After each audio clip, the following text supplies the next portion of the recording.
सुप्रभात बच्चों। आज हम कक्षा 5 विषय हिंदी का पाठ 5 अनोखी सूझ यह कहानी है, इसको पढ़ेंगे। इस कहानी में हमें बताया गया है कि जिसके पास बुद्धि है उसी के पास बल है। इसके लिए संस्कृत में भी एक सूक्ति है कि बुद्धि यस्य बलम तस्य, कि जिसके पास बुद्धि है उसी के पास बल है। और इस कहानी में भी देवताओं और दानवों की ब्रह्मा जी ने परीक्षा ली और देवता उसमें सफल रहे। तो उनकी देवताओं के परीक्षा में सफल होने का आधार भी क्या बताया है? बुद्धि को। अर्थात हमें बताया गया है कि विपत्ति के समय बुद्धि ही मनुष्य का साथ देती है। हमें विपत्ति के समय अपनी बुद्धि से काम लेना चाहिए और जिसके पास बुद्धि है वही इस दुनिया में सफल होता है। तो आइए इस कहानी को पढ़ते हैं कि इस कहानी में देवताओं और दानवों के बीच में ऐसी क्या परीक्षा हुई थी जिसमें देवता सफल हुए। बात पुराने जमाने की है। उन दिनों देवताओं और दानवों में युद्ध होता रहता था। वह दोनों पक्ष मिलकर एक बार प्रजापति के पास गए। वहां जाकर बोले, मान्यवर।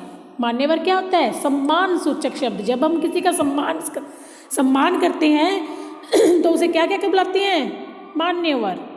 हम दोनों ही आपकी संतान हैं। अब प्रजापति किसे कहा गया? ब्रह्मा जी को, है ना।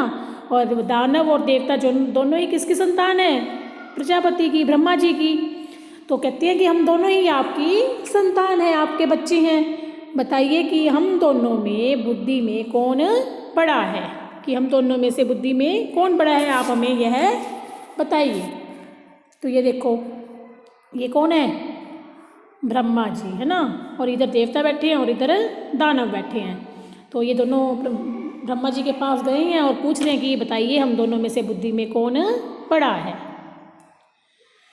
उनकी बात सुनकर प्रजापति मुस्कुराए। मन में सोचने लगे कि किसे बड़ा बताऊं, देवताओं को या दानवों को। देवताओं को बड़ा बताता हूँ तो दानव नाराज होते हैं और दानवों को बड़ा बताता हूँ तो देवता नाराज होते हैं। हो सकता है तब दोनों आपस में लड़ने लगे कि अगर मैं देवताओं को बड़ा बताऊंगा तो दानव गुस्से हो जाएंगे और दानवों को बड़ा बताऊंगा तो देवता गुस्से हो जाएंगे और दोनों ही मेरी संतान है, तो मैं किसको बड़ा बताऊं? बड़ा टेढ़ा प्रश्न था। बड़ा बताएं तो किसे बताएं? कुछ सोच कर वे बोले, इसका उत्तर कल दूंगा। आप दोनों ही कल मेरे यहाँ भोजन पर आमंत्रित हैं, कि आप दोनों ही मेरे यहाँ कल भोजन पर आएँ। भोजन के बाद बताऊंगा कि कौन बुद्धि में श्रेष्ठ है, यानी बुद्धि में कौन बड़ा है। दूसरे दिन दोनों पक्ष भोजन के लिए पहुँचे। दोनों को अलग अलग कमरों में बिठाया गया। वहाँ मिष्ठान से भरे थाल भिजवा दिए गए। मिष्ठान यानी मिठाई, मिठाई से भरे थाल भिजवा दिए गए। प्रजापति दानवों के कमरे में गए। उन्होंने कहा, आप लोग भोजन करें।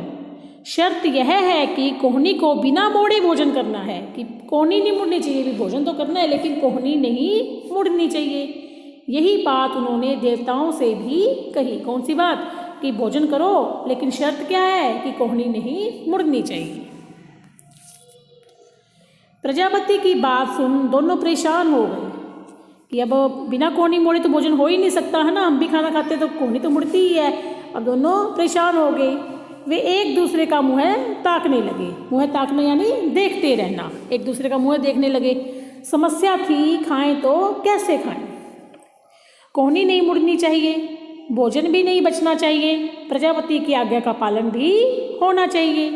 देवताओं ने एक उपाय सोचा। कमरे के किवाड़ बंद किए, आमने सामने बैठ गए।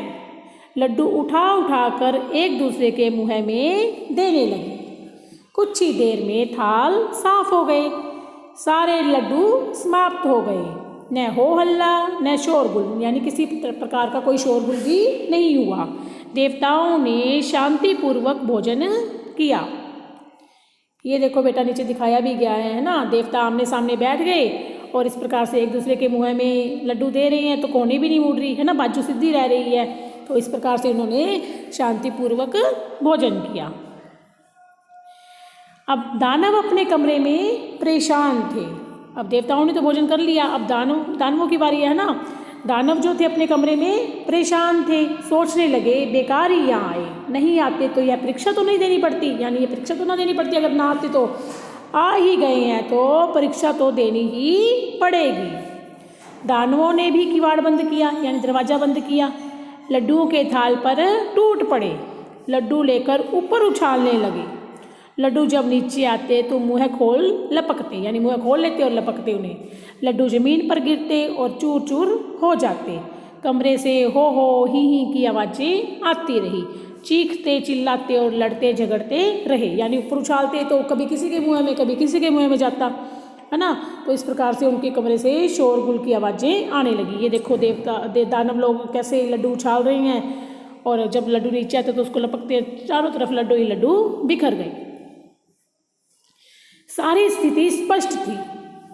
अब सभी को पता लग गया है ना, सारी स्थिति स्पष्ट है, सामने, हमारे भी सामने है। प्रजापति ने कहा देवता ही श्रेष्ठ है, जानते हो क्यों? इसीलिए कि इन्होंने सहकार की भावना से काम लिया, है ना, मिलजुल कर काम किया, यानी खुद भी खाओ और दूसरों को भी खिलाओ, जियो और जीने दो। यह थी इनकी विशेषता। इन्होंने बुद्धि से काम लिया, सूझबूझ दिखाई। ये आमने सामने बैठ गए, एक दूसरे के मुँह में लड्डू देते रहे। थोड़ी देर में स्थाल साफ कर दिए। और दूसरी तरफ दानवों ने क्या किया? शर्त का पालन तो उन्होंने भी किया, खूनी तो उन्होंने भी नहीं मोड़ी, है ना, लेकिन उन्होंने क्या किया? लड्डू उछालते रहे, उन्हें पाने के लिए लपकते रहे। न खुद खाया न दूसरों को खाने दिया। लड्डू तो बिगड़े ही बिगड़े और पेट भी नहीं भरा। तो इससे क्या सिद्ध हो गया कि जिसके पास बुद्धि है उसी के पास बल है और वही श्रेष्ठ है। बुद्धि यस्य बलम तस्य। धन्यवाद।